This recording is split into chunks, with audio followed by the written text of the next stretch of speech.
अरे पर कशा पाहिजे जायचं, ते बी घरात लगीन कार्य असताना. आणि तुला काय ठाव त्याला त्याची चूक कळाली आहे ते? अरे तू कोण आहे? अरे त्याचा पश्चाताप त्याच्याकडं, आपल्यासनी काय करायचं आहे? यो मला भेटाय आला होता, यांनी कालवा केला आणि घालवलं त्याला. बघ असल पण त्याच्या संग बोलायचीच गरज काय म्हणतो म्या. नाही, मला तर वाटतं आहे लगीन मोडायचा नवीन डावच हाय यात.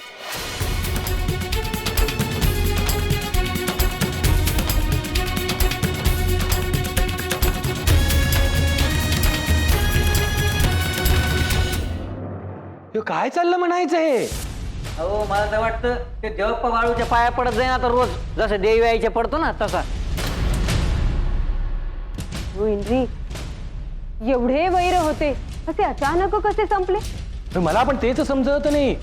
अरे तो काळभैरी काय म्हटला होता की बाळूला गावाचा पाय ठेवू देणार नाही म्हणून. काय झाले त्याचे? अरे बाळू गावात पण आला आणि त्याच्या भक्ताला त्याच्याकडे वळवून पण घेतलं. अय्यो, ते मरू दे, पण हे सगळे तुमच्यासाठी चांगले नाही म्हणते मी. यो माझ्यासाठी चांगलं नाही? अरे देव पा काय माझ्या घरचा आहे का वैजंता? तसे नाही, पण आयुष्यभर जो माणूस बाळूचा तिरस्कार करतो, त्याला जीवे मारण्यासाठी प्रयत्न करतो, सतत त्याचे वाईट चिंततो, तोच माणूस जर बाळूच्या पाया पडायला लागला तर बाकीचे बी पडत्याल. बरोबर म्हणतात ना अक्का, उद्या असं नको व्हायला, समजा गाव त्या बाळूच्या मागे जाईन, तुम्ही बसा भाज्या निवडीत. अय्यो काही बिघडत नाही, बाळू त्यांना चांगल्या मार्गावर आणेल म्हणतो मी. हे गुंडू काही बोलतोस? अयो त्या बाळूची लक्षणं पाहता उद्या गावचा पंचरींच होतो की काय म्हणतो मी. अहो काय सांगता, होईल बी. आसन बी त्याच्या डोसक्यात बसलं काही.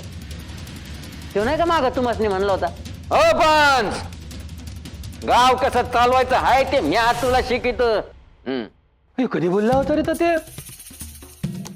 म्हणलं होतं एकदा, तुम्हाला नसं आठवत, म्हणलं होतं. पण हेनरी, गावातल्या महत्वाच्या माणसापैकी एक जण बाळूला हवा तसा बदलत चालला आहे.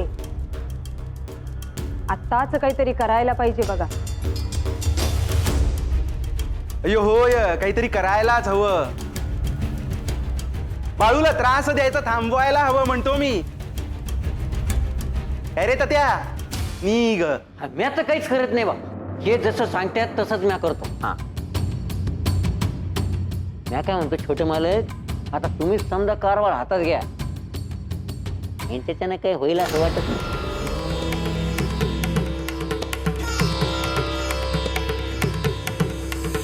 पुढे गेलं ना मग काय खरं नाही बघा, थांबायची गोष्ट तर लय लांब. असं काय बी होणार नाही. अरे बाळू, तुला ते ठाव आहे ना व घरातल्यासनी किती काळजी वाटत आहे ती, मग कशा पाहिजे जायचं? बाळू, अरे जे असेल ते सांग की, उघड डोसक्यात भुंगा ना ग. आय एखाद्याला त्याची चूक समजली असेल तर माफ करायला शिकलं पाहिजे. त्याला जर चांगल्या मार्गाला जायचं असेल तर हात द्यायला नका का?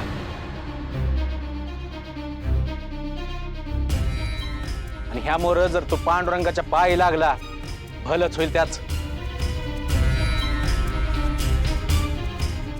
अरे तू काय मगता घेतलाय का लोकांनी सुधारायचा?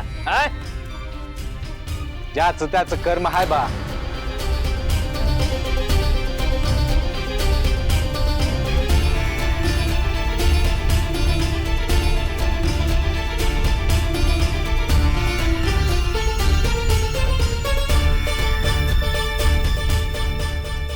आव, बाळूमुळे जर खरंच देवापाचं मन पालटलं असेल, कुणी सांगाव? नाही, तसं झालं असेल तर चांगलंच आहे, पण तसं जाऊन पाठीत वार केला तर